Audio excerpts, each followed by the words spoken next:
Hey everyone, welcome back to Creative Raw. My name is Chris O'Donnell, and thanks for joining me for another Photoshop tutorial here.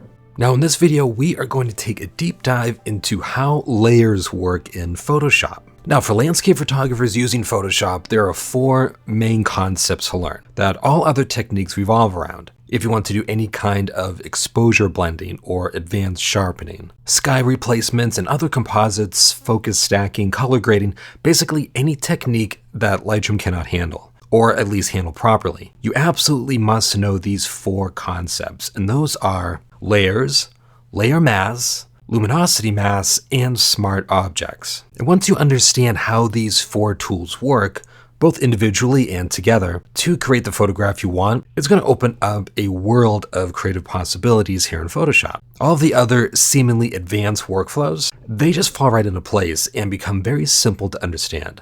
And these 4 tools, they're quite easy to comprehend. Now, what I find is that many photographers tend to overthink how these tools work, so the concept becomes really hard to grasp. And that makes them so difficult to implement into your own workflow. If you don't know how a tool actually functions under the hood, then you don't know how to use it in your own workflow. It's very easy to follow along with the tutorial step by step because it's telling you exactly what to do. But if you don't comprehend what exactly is happening here, you have no idea when and where to use these tools for your own photographs. And that is one of the reasons why Photoshop can feel like this huge mountain to conquer. And you feel like you're standing at the base of it, like, how am I even going to understand this? So I'm here to say, don't worry, I'm here to help.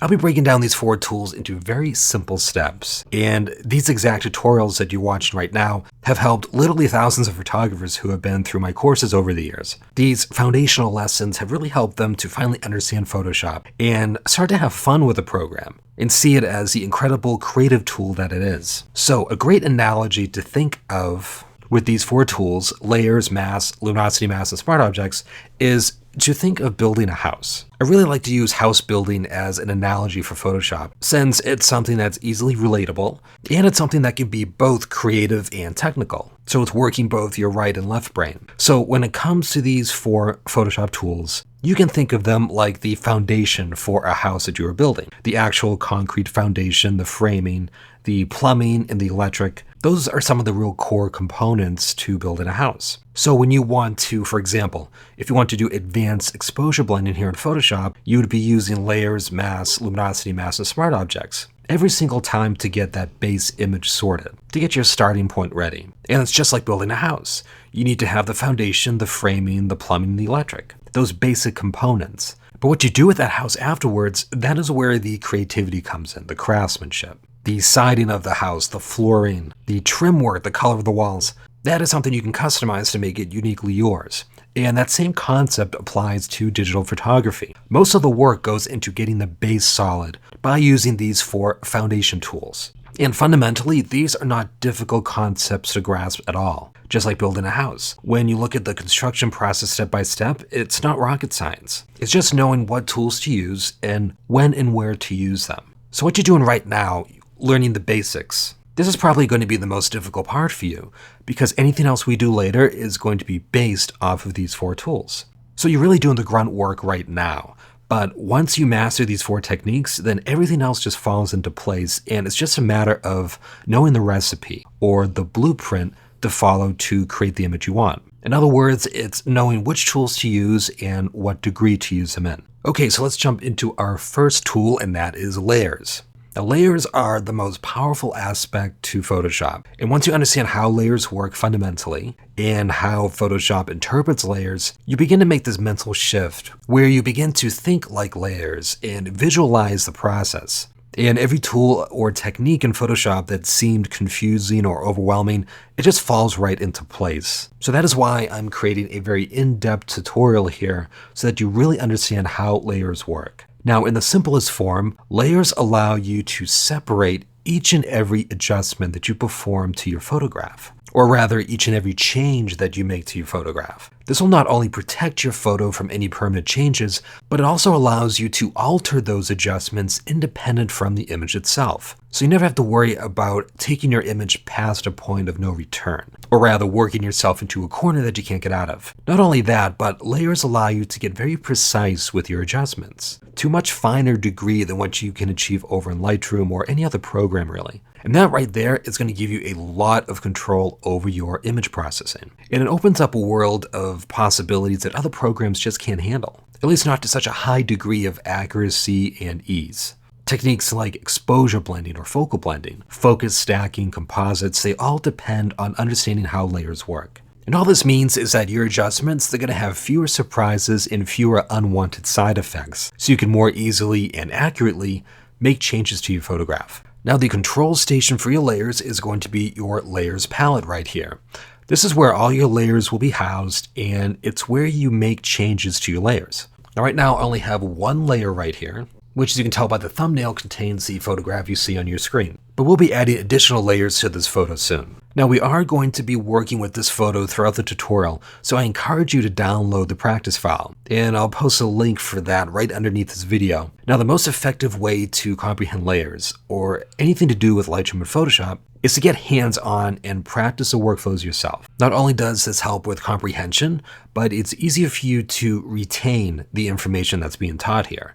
It's easier to recall that info later on if you actually go through the motions yourself. So make sure to download those practice files and follow along with me. I also have a download link to the video file itself, so you can save these videos offline. This is going to be a very long, in-depth tutorial, and you may not have the time to watch it all in one go.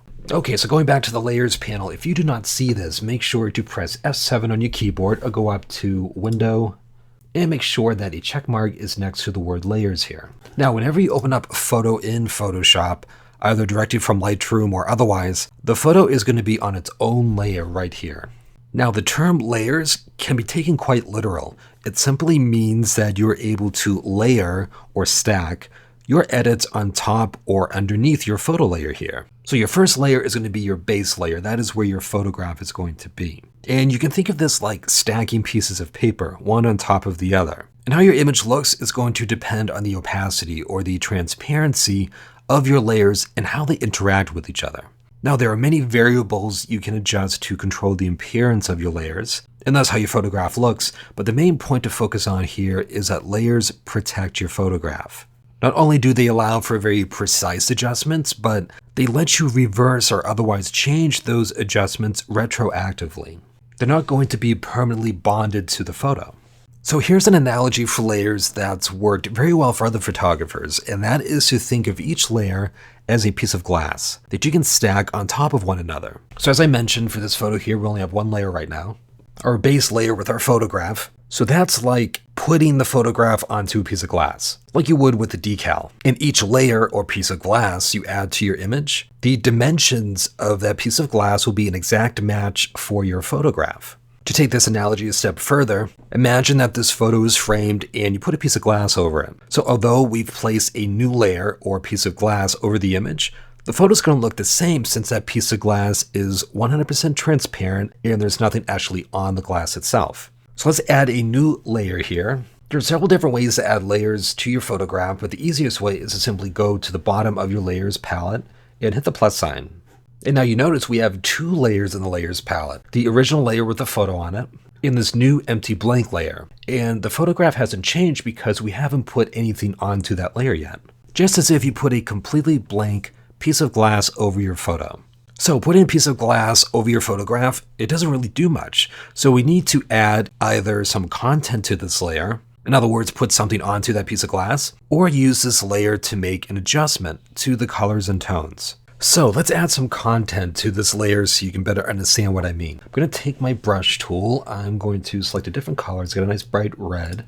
I have my new layer selected here in the layers palette. I can tell it's selected because the gray surrounding the thumbnail is a lighter gray than my base layer here with the photograph on it. And also I have this white outline, this white frame around the layer thumbnail. So I got my brush tool and I'm just going to paint red right over the photograph as if I had a spray paint can and just spray it over the photo. So I've added some content to this new separate layer, and it looks like you've just painted directly onto the photo, right? You printed out your photo and you took a can of red spray paint and just went right over it. However, since this piece of glass or this layer was on top of the photo, you can see that right here in the layers palette, the new layer is on top of the photograph layer. You can take this layer, actually let me scoot this over. You can take this layer right here and move it to the side of the photograph. It's completely independent of it. So this is showing you that the change we just made, adding that red paint, is not permanent and it does not change the actual photograph. So going back to the glass analogy, that's as if you took that can of red spray paint and sprayed over the framed photograph. Although it appears that you sprayed directly onto the photo, all you need to do is remove that piece of glass and your photograph is completely protected. It's not a permanent change. Now, if I didn't have this protective layer above the image and I sprayed over the photograph, that is a permanent change, actually changing the pixels of the photograph itself. And I wouldn't be able to alter that adjustment retroactively, and I certainly wouldn't be able to pull it off and move it around like this.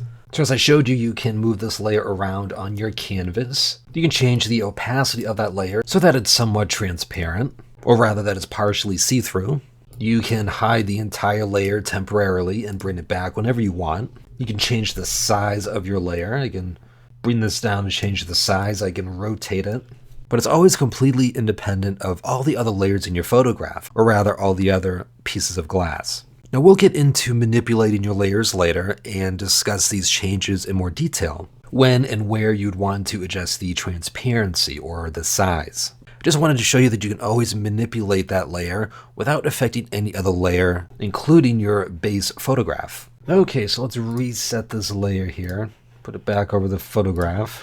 Now, for example, if I wanted to add another color to this layer, let me change the paint here to a green. Got my brush tool, and I'm just going to paint green onto this layer now. Now, I'm adding this paint to the same layer of glass as a red paint, meaning that although it is still independent of our base photograph layer, both colors are now part of that second layer or piece of glass. So when I move this layer around, both the red and the green paint are going to move together because they have been bonded. So they're both part of that same piece of glass. However, back up a few steps here. If I added a new additional layer on top of that red paint, get my green brush back and do the same thing, put green right over it. Although it looks similar to what we just saw with the red and green paint being part of the same layer, since they are now on separate layers, I can take that green and move it independent of the red. So I can move the green over here, go to my red layer, move that over here. So although it looks like they're part of the same layer here, they actually are not. And now you can begin to see just how powerful layers are when you're stacking actual adjustments to your photograph, not just spraying paint over them. Again, going back to that glass analogy, first piece of glass has our photograph pasted directly on it. The next piece of glass has the red paint, and the third piece of glass has the green paint. And they are all independent from one another. That is the important part. Okay, so let's get rid of these two color layers here because this is not something you would typically want to do to your photograph. I'm going to hold down the Shift key and select both layers at once. And from here, you can either press the delete button on your keyboard, or you can go down to the bottom of the layers palette and select the trash can. So I'll do that to remove those two layers. Now let's make a practical change to this photograph. Now the first thing you're going to do once you open up this practice file in Photoshop is we're going to add a new black and white adjustment layer. Now don't worry what an adjustment layer actually is right now. We'll discuss those later. It's a special kind of layer that allows you to apply different types of color and tonal adjustments to it, but keep it separate from the actual photograph. For now though, we're simply going to focus on understanding the concept of layers. So I'm going to go down to the bottom of our layers palette and select the adjustment layer icon, which is this circle with the downward facing arrow.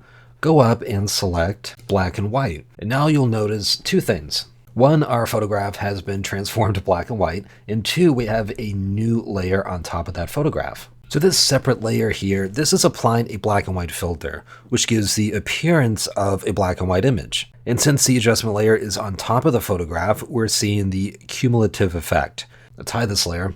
We have a color photograph right here, and then on top of that, we have the black and white filter, which results in a black and white photograph. Going back to the glass analogy, if you added a black and white filter to that plate of glass, and place it directly on top of a color photograph, it will look like an authentic black and white photo. However, since this adjustment is on a separate layer, this black and white conversion, it's not permanent. I can remove it completely, I can temporarily hide it, like so, and then I can bring it back. Or I can go over to the properties panel here and adjust the quality of this black and white conversion at any time, while retaining full access to the original color photograph. Now, if I apply this black and white conversion to the actual photograph itself without using this adjustment layer, then I would be stuck with it. I couldn't go back to the color photograph, I couldn't adjust the quality or the intensity of that conversion in any way, and that would be it. So this is one of the many practical examples of how to use layers to enhance your photograph. Now, if I click and drag this black and white adjustment layer to be underneath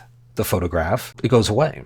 The effect is now gone and we are looking at the original color photo. Even though we still have the black and white adjustment layer right here, still here in the layers palette, the photo layer is now on top of that black and white adjustment, so it's completely blocking the effect that the black and white adjustment layer causes, because it's hiding whatever is underneath it. So going back to that glass analogy, it's like if you took that plate of glass and you put it underneath the photograph itself. Since a photograph is 100% visible, it's not transparent in any way, it's completely covering or hiding whatever is underneath it. So we could have 100 layers underneath this photograph. You're not going to be able to see them because the photo is on top. So here you can start to see how the order of your layers, or rather how your layers are stacked, it's very important in how your final image will appear. Now we'll get into interacting with your layers in a bit, but for now I just want you to understand that concept, that the order of your layers here in the layers palette is going to greatly affect how your photograph appears. So now you can begin to see why layers help maintain a non-destructive workflow, since you are never changing the actual photograph here. Okay, so now that you know how layers work, it's time to learn how to manage your layers. What I see most often when photographers are starting to learn about layers is that most of their difficulties come from not knowing how to manage them, how to move them, how to select them, and otherwise manipulate your layers. So I want to go over some simple management tips that will really set you up for success with layers. So just to recap, to add a new blank layer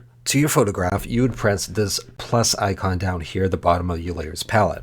Now the keyboard shortcut for that is Command N for new, and that's going to give you your basic blank layer. And this is a pixel-based layer, meaning that you're actually going to put pixel content into it, like we demonstrated earlier with the paint, but most of the time you are going to be adding adjustment layers, which we touched on earlier with this black and white adjustment layer. Now those are located under a different menu. Go down here to the bottom, to the adjustment layers menu, and we have all of these options here. And some of these you may recognize if you are a Lightroom or ACR user. Now your adjustment layers, they work just like regular pixel layers fundamentally, but instead of adding actual content onto those layers like we did earlier with the paint, you will be adding various adjustments from this menu. For example, I can add a hue and saturation adjustment layer, and since this is on top of the photograph, it'll affect any content underneath it. So if I take the saturation here and bring that up to the right, you can see that the image is now looking more saturated. So when you are selecting an adjustment layer, the controls for that specific adjustment is going to be here in your properties panel. Notice that when I click on hue saturation, we have these new adjustments listed, but when I go down to the black and white adjustment layer,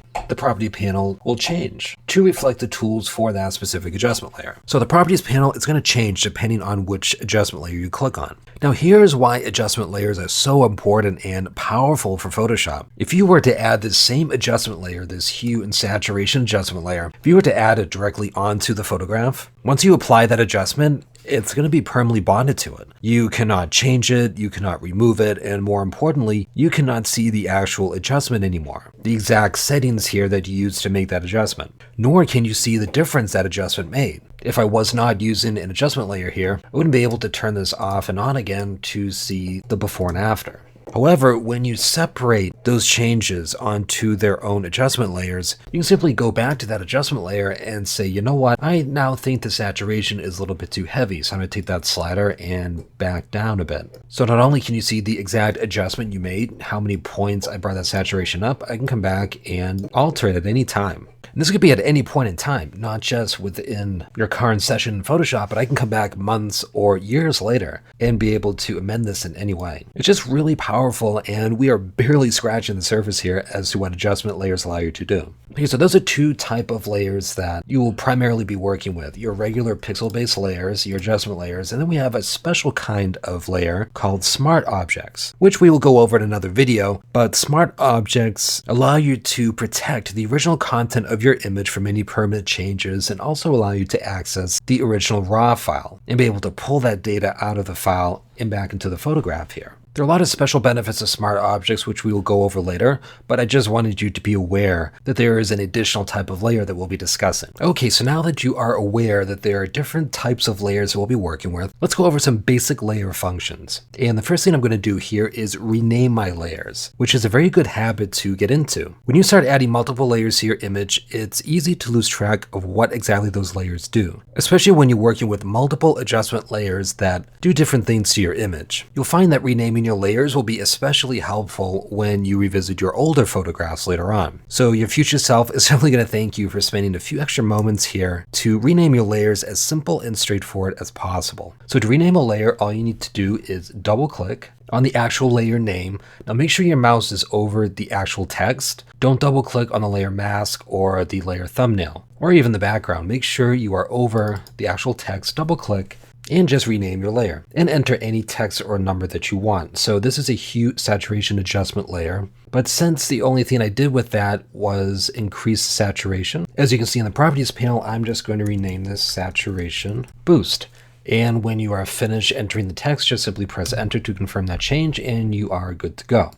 Okay, let me get rid of this black and white adjustment layer here. So now later on, when I add another hue saturation adjustment layer, let's say I wanted to adjust the hue or the lightness, I can rename that adjustment layer to reflect what I actually did to the photograph, which will be much easier to keep track of instead of having two adjustment layers named hue and saturation. The renaming your layers is especially important for these adjustment layers here, since you really can't tell by the thumbnail alone what exactly this adjustment layer is doing. For example, if I add a curves adjustment layer here and do a very simple adjustment, I'm going to bring up my black point a little bit just to make the image a little softer. This is something I often do with my photographs. I can't tell what exactly is happening to that photograph by simply looking at the layer thumbnail or the existing layer name. So what I can do is double click and just say curves, black point increase. And if you can't see the layer name, you can simply drag out this panel here as wide as you need to go to double check on the full layer name. Now when I revisit this photo the next day or next week, I know exactly what that adjustment layer is doing to my photograph without actually having to click on it. So that will save me a lot of time in the future. Okay, let's bring this panel back in. So now, as you can imagine, when you have several dozen adjustment layers, this will become very helpful. Okay, now let's discuss how to select and move your layers. Now this is a very tricky part that photographers can get tripped up by, and that is properly selecting your layer in order to make a change. I find that many unexpected issues with layers are caused by not selecting the appropriate layer that you want to work on. And this is very important to not only understanding the concept of layers, but to actually work with layers and get the results you expect. So whenever you want to make a change to your photograph, you need to get into the habit of selecting the correct layer. Now to do that, you simply click on the layer thumbnail itself. So for an adjustment layer, it'll be these icons that reflect the tool that adjustment layer uses. And for a regular pixel layer, it'll just be the layer thumbnail right here. So your mouse needs to be over that and you need to click on it like I'm doing right now. So if you click to the left of it, that's going to turn the layer on and off. And if this layer had a layer mask to it, actually let me add that right now.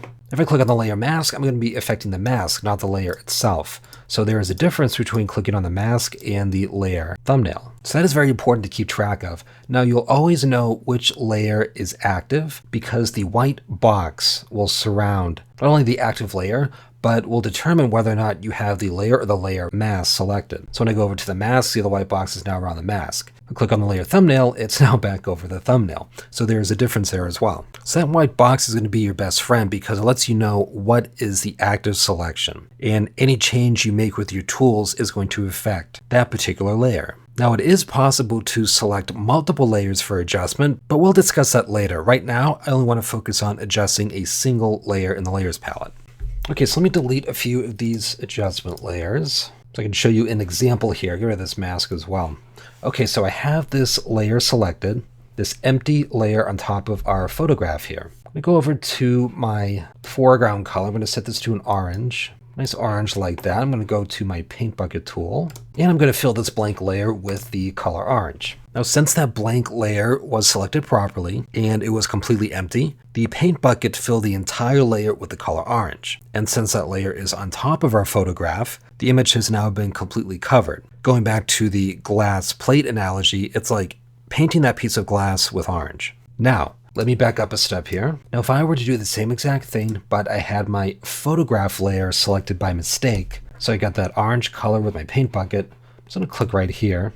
Something completely different happens. It's adding the color orange based on the content of the selected layer. And since I have my photograph layer selected and it's not blank, it's already filled with the photograph, something completely different is happening here. So mistakes like this can happen when you don't have the correct layer selected. And photographers will often get very frustrated with Photoshop because the result is not what they expect. But most of the time, it's because they don't have the correct layer selected and they're not aware of it. So the point here is always double check your layers palette before making the adjustment. Okay, so let me back up a step here.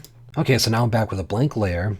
Let me add an orange box to this layer here. So I'm not going to fill the entire photograph with the color orange, just a specific part of it. So I can demonstrate a few other things here. Now, as I demonstrated earlier, I was moving a few layers around the canvas here. So I want to explain how to do that properly. So if you wanted to move a layer, a single layer, the first thing you would need to do is to make sure you select that layer properly by clicking on the thumbnail itself, and then press the letter V to activate your Move tool. Now notice how my mouse turned into an arrow with the Move tool icon attached to it. Now if I wanted to move this orange box around, all you need to do is simply click and hold and just drag it around to place your layer. And your mouse doesn't have to be exactly on the content of the layer, because once that layer is selected and active, the entire canvas can be controlled by your Move tool. So you can see if I put my arrow down here and I click and hold, I'm still dragging that box around even though the mouse isn't directly over it, even if some of your layer is transparent like we are seeing here.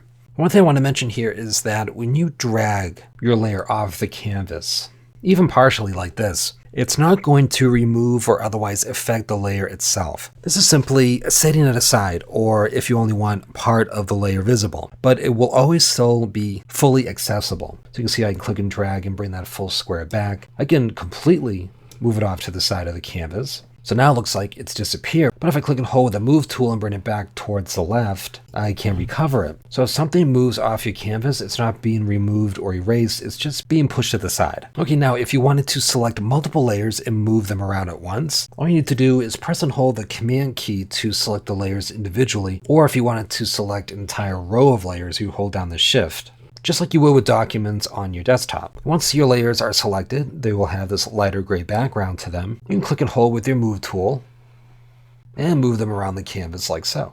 So that's very helpful when you're dealing with multiple layers, especially with composites. Now, if you cannot move your layer, if you're clicking and holding, and if you're trying to drag it around and it's not budging, most likely it's because the layer has been locked, which is controlled by this icon right here. So if I click this, notice that a lock will appear on that particular layer, and if I click and hold, I try to drag it around, that's not going to happen. And this little dialog box will pop up informing you that the layer has been locked and you'll have to unlock it. So if that's the case, you would simply go back to the layer and tick the lock box and you are good to go. Now, layer locking is very helpful when you have your photograph the way you want it and you don't want to inadvertently move that layer. So it's a nice way to pin it down, but sometimes you do need to move that layer around, so I just wanted to point that out there. Now, another thing I want to mention, and this goes back to making sure your correct layer is selected, is that you do need to select the layer via the layers palette here first in order to move or otherwise manipulate the content of that layer. So for example, I have this orange box layer that I want to move around. Now, if I had the photograph layer down here selected and I took my Move tool and I placed it over the orange box and I try to move it around, notice what happens. The box is not being moved, but the photograph layer is. So just because you put your mouse over the content that you want to move doesn't necessarily mean that's going to happen. You always need to make sure that the correct layer is selected before actually moving it. So I see this happen all the time with photographers, and they get confused why the actual content that they're clicking on isn't moving or otherwise being manipulated the way they want. So again, always make sure that the correct layer is selected in the palette. Okay, so let me add another adjustment layer here. We're going to go back to the black and white adjustment layer so we can talk about how to reorder your layers. So when it comes to reordering your layers in the layers palette, it's pretty straightforward. Let's say I want to place this black and white adjustment layer in between the orange box and the photograph. Right now, the black and white adjustment layer is on top, so everything is being converted to black and white. However, if I click and hold and drag that layer down until I see a little blue line pop up, indicating where I want to place this layer. Once that line pops up, I can release my mouse and that adjustment layer has been moved down a notch. Now, as we've discussed earlier, the order that your layers are in the layers palette, that's going to affect how they interact with one another. So this reordering of the layers, since the orange box is now on top, it's not being affected by that black and white adjustment layer. However, the photograph still is, because it's still underneath that black and white adjustment layer. So in other words, this interaction of your layers, it trickles down, and layers will only influence the layers that are underneath it. So if I take this orange box and put it underneath the black and white adjustment layer, that's being converted to black and white.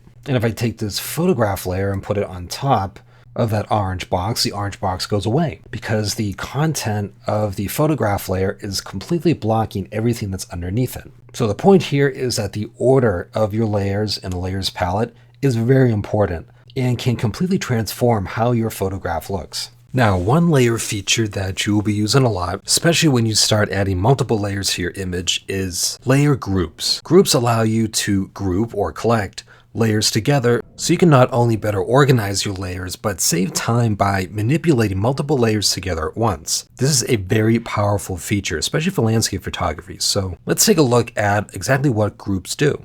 So for this example, I'm going to go ahead and add a few adjustment layers to this photo. Let me add a hue and saturation adjustment layer, bring up the saturation a bit. Let's also add a curves adjustment layer, make a few adjustments there. Now don't worry too much exactly what I'm doing here. I'm just making a few quick changes so you can see how groups interact with our photograph. Okay, one more adjustment. I'm gonna go into selective color and back off of that yellow a little bit. Okay, great. So now I have my base photograph down here, layer 1. Then I have 3 adjustment layers on top of it.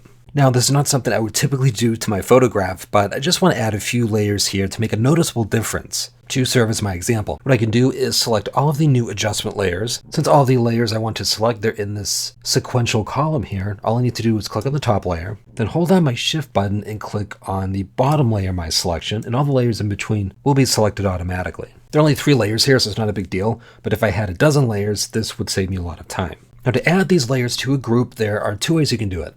You can either click on the group icon down here in the bottom of the layers palette, looks like a folder, or you can simply press Command G on your keyboard. And now you're going to notice that a few things have happened here to the layers palette. We now have this group icon on top of our base photograph, and all of our adjustment layers have disappeared. But don't worry, if you just click on the group thumbnail right here, you will find those selected adjustment layers. So you can see that those adjustment layers have been nested inside of this group. So you can really think of a group as folders on your computer that you can open up and access the contents of. Now, when you start doing advanced work in Photoshop, you're going to love groups for their organization. Now, again, I only have a few layers here, so it's not that big of a deal. But if I had several dozen layers in my layers palette, which is pretty common, I would have to keep scrolling up and down my layers palette here, trying to find the exact layer I want to work with.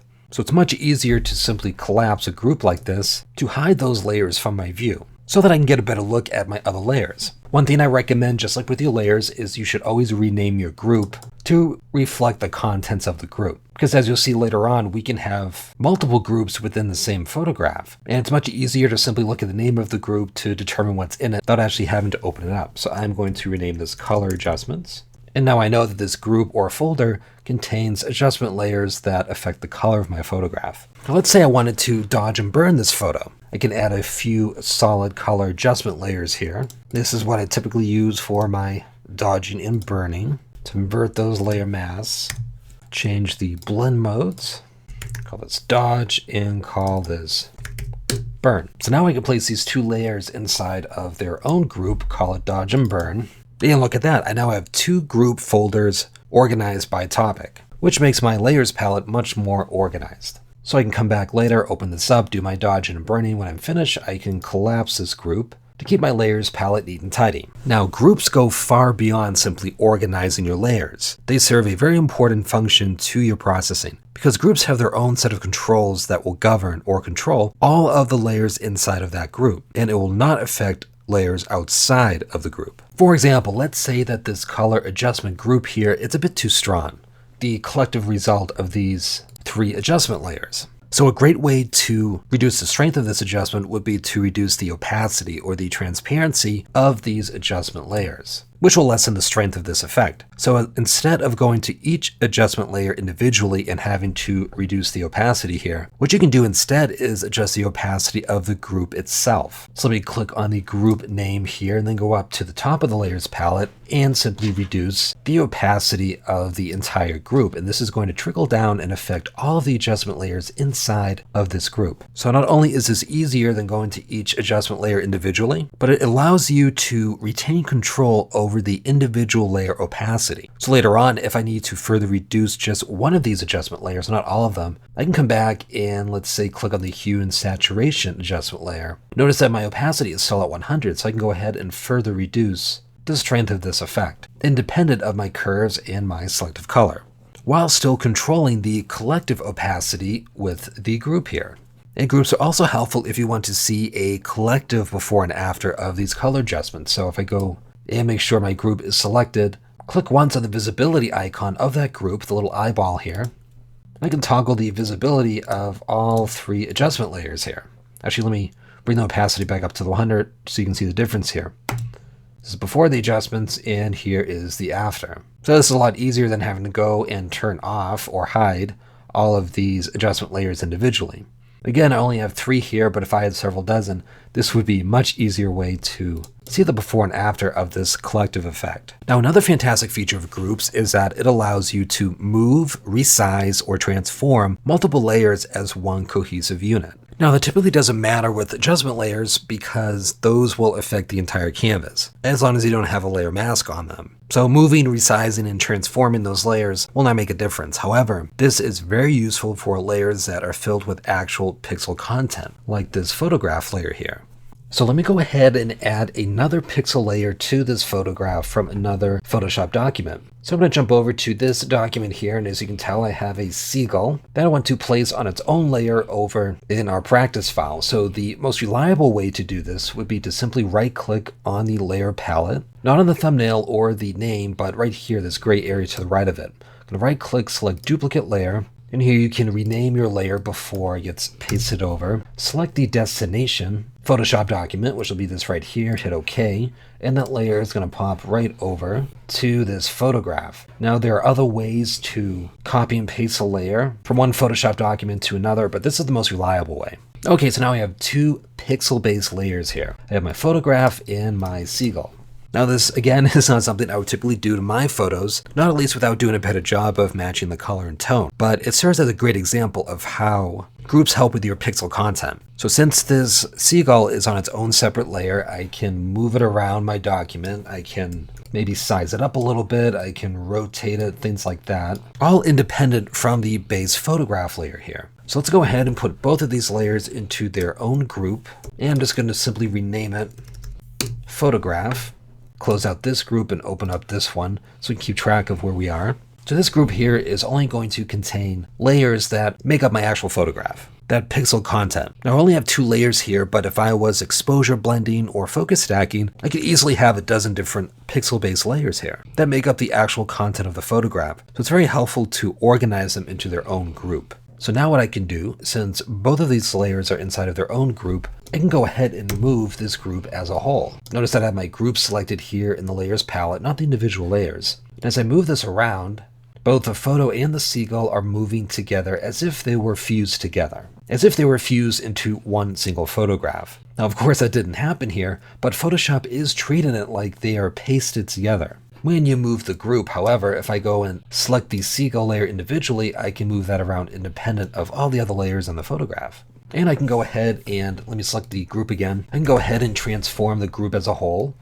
So I can scale this down to a different size and notice that both the seagull and the base photograph are being resized to scale. Again, Photoshop is treating it like they have been fused together when you manipulate the group itself as opposed to the individual layers inside of the group. I can go ahead and reduce the opacity of the group, and both of these layers will be more transparent. I can come back and rotate the group, and both of those layers will be rotated together. So pretty much everything you can do to an individual layer, can also be applied to the group itself. And this is extremely useful, as you'll see later on in more advanced workflows. So let me go ahead and back up a few steps here. Now if I go ahead and duplicate this layer, which is very simple to do, you just click and hold and drag this layer until you hover over the new layer icon button right here. And you can see that seagull layer has been duplicated. Now let me take my move tool and move that over a little bit so you can see the two different seagulls here. Now I'm going to go ahead, I'm going to click and drag this seagull layer outside of the group. So I'm going to put it right above it. So now this layer is not being controlled by the group, but these two layers are still inside of that group. If I go ahead and move our copied seagull layer around, you can see as I'm moving it, it's independent of the layers inside of the group, and vice versa. If I click on the group here and move that around, they're still moving together, but the seagull copy layer stays put because it's not controlled by that group anymore. So this serves as another great example of how important the order of your layers are here in the palette. Okay, so again, let's back up a few steps here before we started moving things around. Now let's talk about the blend mode of our groups, which are very important. Now by default, the blend mode for the entire group is set to pass through. See up here in the blend modes, I have pass through selected. And this simply means that any adjustment layer you add to the group will also affect layers outside of the group, in particular layers underneath the group. So adjustment layers, when they're inside of a group, they still act like adjustment layers that are outside of a group. So they are effects that are going to pass through the confines of that group and onto other layers that are underneath it. So they may sound a little bit confusing, so let me demonstrate how that works. First thing I'm going to do is I'm going to pull the base photograph here outside of the group so it's not being controlled by it anymore. And I'm going to add this additional seagull copy back into the group. And let's drag this group above the photograph so that we can see the seagulls again. Okay, so now the group only controls the two seagull layers, not the base photograph anymore. So let me add a color balance adjustment layer inside of the group. And let's make a few quick adjustments here to the midtones. Gonna bring that down right about 50 and this down about 35. So what I'm trying to do is better match the color of the two seagulls in our base photograph here so they don't look like two different photographs. Now, usually for landscape photography, this is what you want to happen. You want the adjustment layers to affect the content in the group and outside of the group. You can see that this color balance adjustment layer is not only affecting the seagulls, but also affecting our base photograph. So that adjustment layer is passing through the group. Because usually we're simply using groups to organize the layers and the content. However, there are some very valid scenarios where this pass-through blend mode just isn't going to work. Like in this example here, I want this adjustment layer to only change the color of the bird layers and not change the color of the base photograph. So let's go ahead and change the blend mode of this group to normal instead of pass-through. So now if I turn this color balance adjustment layer on and off, you can see that it's only affecting those two seagulls and not the base photograph anymore.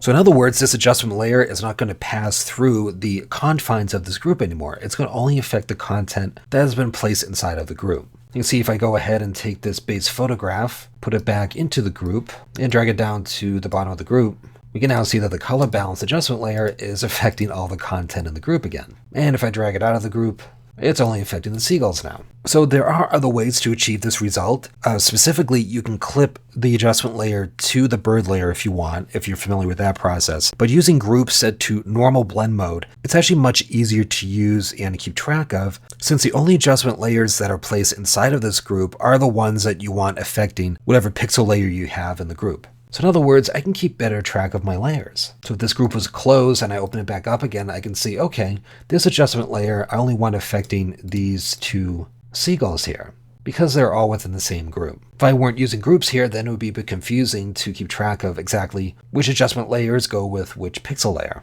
So changing the blend mode of the group, it's very useful for composites like we're seeing here, since you would want to add adjustment layers to those separate image layers in order to better match the tone, color, and lighting. Groups that are set to normal blend mode are also very useful for clone stamping or other pixel-based changes to the actual content of your photo.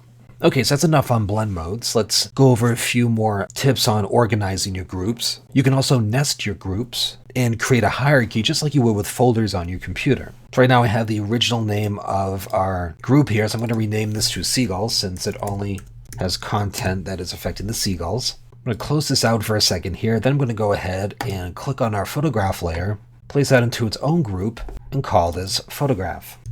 Then And I can go ahead and place the seagull group inside of the photograph group. So now it is nested inside of it. So this allows me to manipulate the entire photograph as a whole by clicking on the photograph group here, that top level master group. I can go ahead and move around all the layers and do all the other things I demonstrated earlier. But I still have that separation of the seagulls here since they're in their own group. So group hierarchies like this, they're very powerful. And you'll see this as you move into more advanced Photoshop workflows like luminosity masks. Once you learn what luminosity masks are and how you can actually add those to the group themselves, you're really going to see just how invaluable groups are to a photographer's workflow. Now, if you ever wanted to ungroup the layers that are within a group, that's very easy to do. If you wanted to dismantle the group entirely, all you need to do is right-click on the group and select Ungroup Layers. Now that group is gone, all those layers are inside of the master group. If I wanted to go ahead and get rid of that, I can just right-click and do that again, Ungroup Layers, and now both groups are gone. However, if I wanted to retain the group but only pull one or two layers out of it, all I need to do is select them, click and drag, until you are either above or below the group and you see that double blue line pop up. So I'm going to drag this above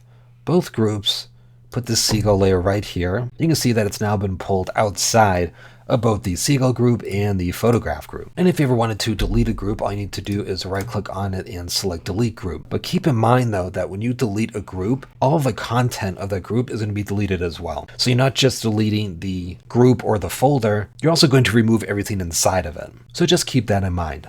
Okay, so that's enough on groups. Let me talk about layer thumbnails. Now, usually you can tell what a layer does to your image by simply looking at the thumbnail. So you can see here, this layer thumbnail has the actual content of the photograph. These two layer thumbnails have the seagulls, and this reflects what you see here on the canvas. However, your adjustment layers, like this color balance adjustment layer and the other ones we added earlier inside of this group, it can be hard to determine exactly what these adjustments are doing to your photograph. So again, this is why it's very important to rename your layers by intent or content.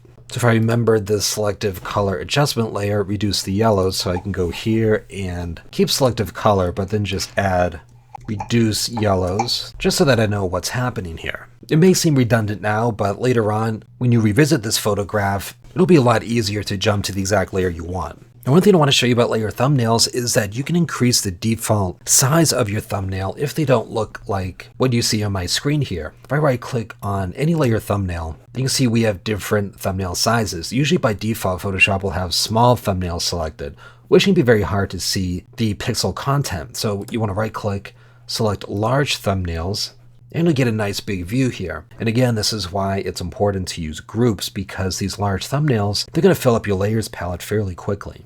So by using groups, you can go ahead and collapse a large list of layers so you can better focus on the layers that you are actually working on. Now, another thing you can do is that you can also scale the thumbnails to fit the content of your layer when you're dealing with pixel content. As you notice, these two seagull layers, those seagulls are pretty small on the layer thumbnail because the layer thumbnail is sized for the entire canvas instead of the content of the layer. So let me right click and go down to clip thumbnails to layer bounds. So when I do that, we now see that the seagull, which is the only thing on these layers, now fills the entire bounds of the layer thumbnail. So it's a lot easier to see what exactly the content of this layer looks like. So speaking of layer content, let's discuss how to view individual layers. This is very important once you start working with multiple layers, being able to isolate a specific layer and view it without any interference from other layers. So by default, you are seeing the cumulative view of all of your layers together, based on their order here in the layers palette. So for example, actually let me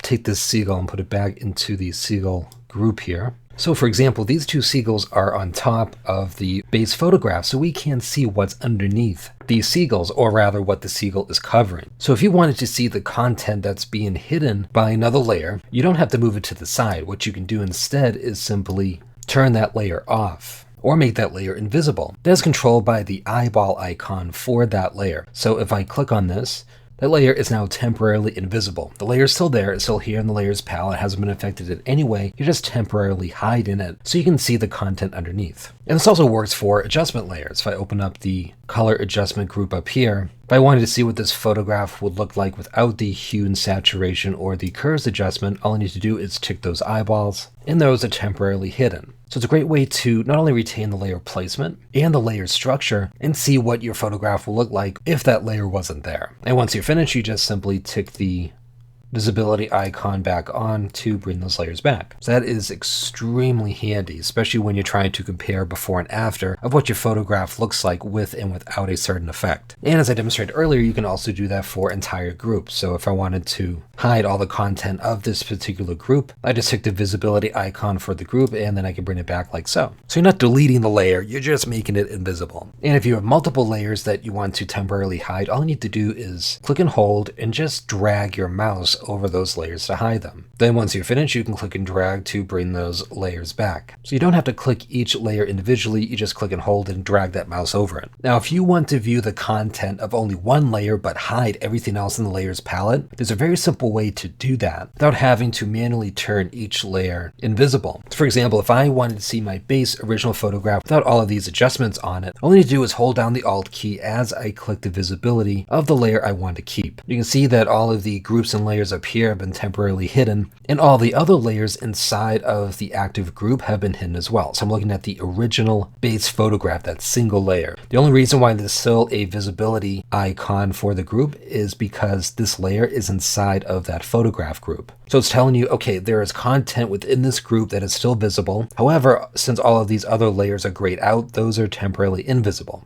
So that is very handy when you need it. And if you want to bring all those layers back, you simply hold down the Alt key and click that layer again. And now everything is visible again. So that's really fantastic for comparing before and afters. So you can easily evaluate your progress and see how far your image has come. Okay, so let me add a new blank layer.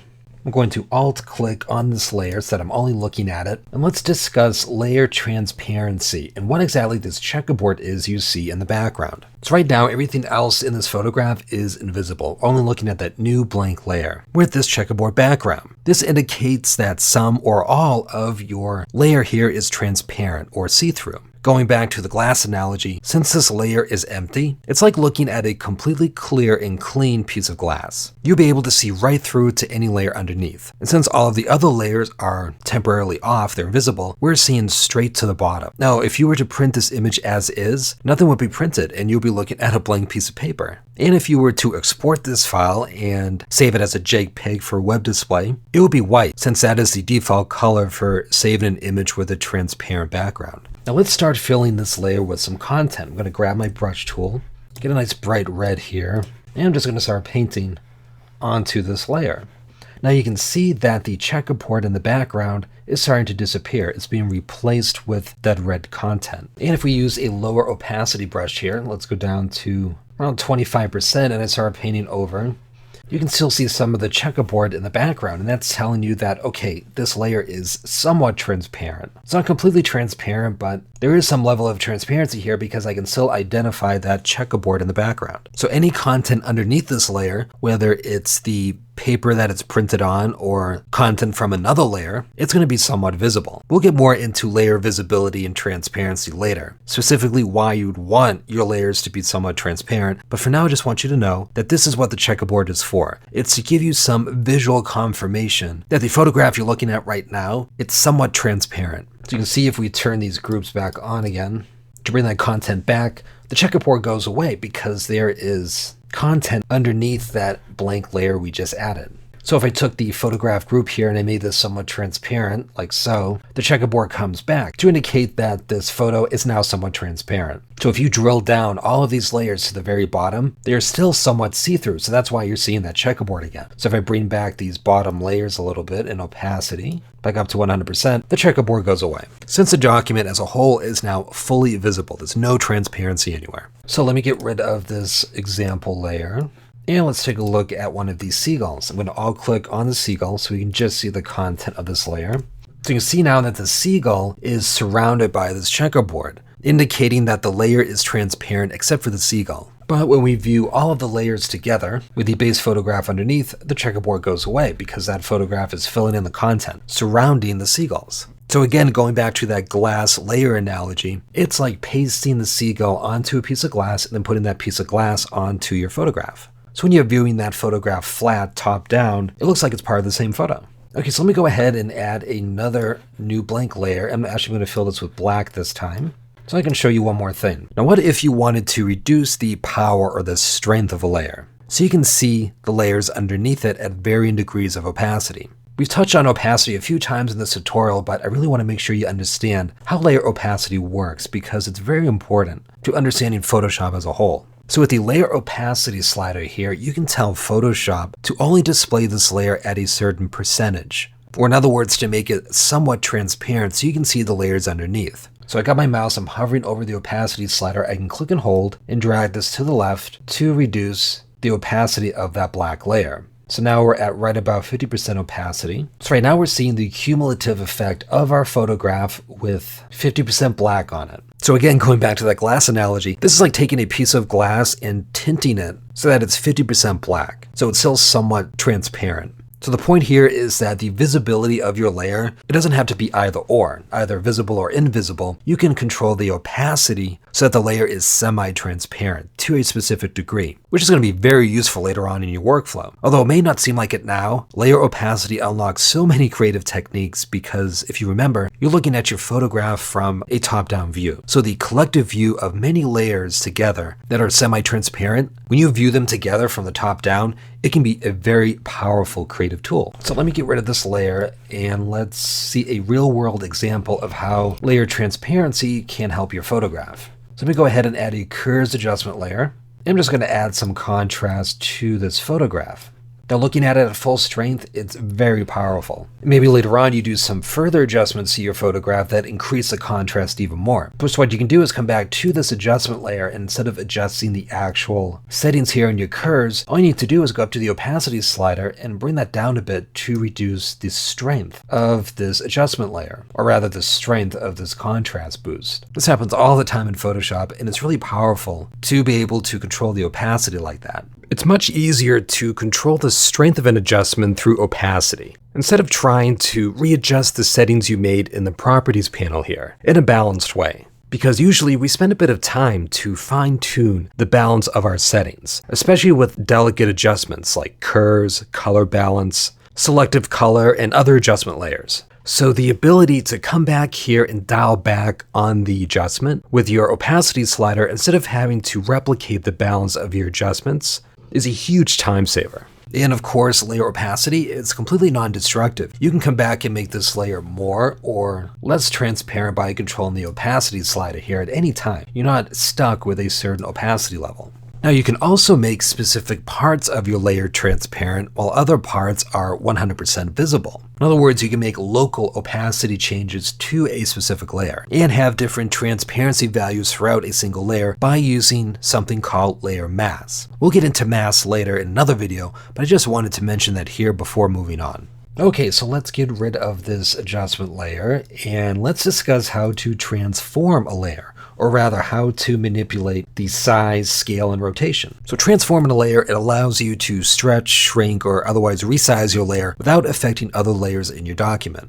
So let me go ahead and select this seagull here, and let's zoom in a little bit so we can see what exactly we're doing here. If you press Command T on your keyboard, that's going to bring up the transform tool. You can see we now have this bounding box around the seagull. So what you can do is grab one of these control points and you can resize your layer or your seagull for this example. I can change the rotation of it.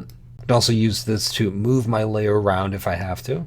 And once you finish transforming this layer, you need to either confirm or reject the changes. So up here at the top, you can reject the changes by selecting this icon, or you can confirm it by hitting the check mark. You can also press Escape or Enter to either deny or confirm these changes. So I'm going to press Enter to confirm, and now this layer has been transformed. Now the transform tool is actually much more powerful than that. Just wanted to give you a quick overview of how to quickly rotate or manipulate the size of your layer. So one final thing I want to show you here is how to properly delete your layer. So if I was done with this seagull and I say, you know what, this is probably a bit too much, I don't need two seagulls here. With that layer selected here in the layers palette, all you need to do is press delete on your keyboard and that layer will go away. Another thing you can do is you can select the trash icon down here in the layers palette to delete that layer, and if you have multiple layers selected and press delete, all of those layers will be removed as well. Alright, so that is going to do it for this lesson. I wanted to give you a very in-depth exploration of how to practically use layers. Everything you need to know in order to use them effectively and efficiently, because that's the key here for long-term enjoyment in Photoshop. Now, I've seen many tutorials out there that are targeted for beginners, and they'll show you the cool things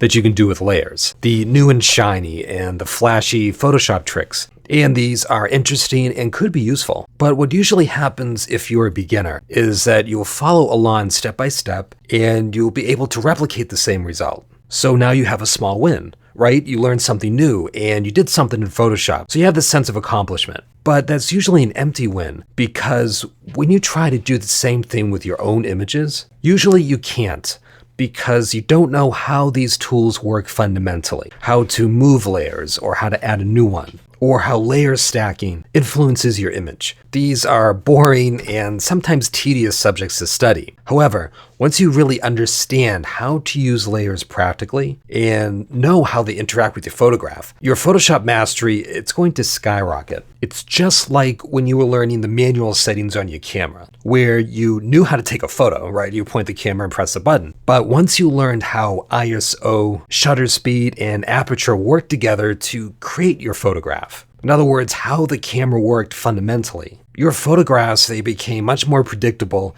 and easier to achieve. It's the same exact concept here in Photoshop. We're just applying it to the digital darkroom. And I guarantee if you incorporate these fundamentals into your workflow, you are going to see amazing results. So before you go, make sure to download the practice files as well as the cheat sheet. There's a download link underneath this video for that. Now, the goal of the practice files is so you can get hands-on with layers right away, because that will help you retain all the information taught here in this video once you actually go through the motions yourself. There have been countless studies that show the quicker you can apply a new skill, actually do it yourself, the easier it is for you to remember it. And the cheat sheet here, it's an excellent reference that drills down all of the important bullet points that I covered in this video. And it's great for when you need a quick refresher. And I've also included timestamps to this video in the cheat sheet. So if you download the video as well and you need to rewatch a certain topic, you don't have to search for the entire video. You can just jump to that specific section. All right, thanks so much for joining me, and I will see you in the next video.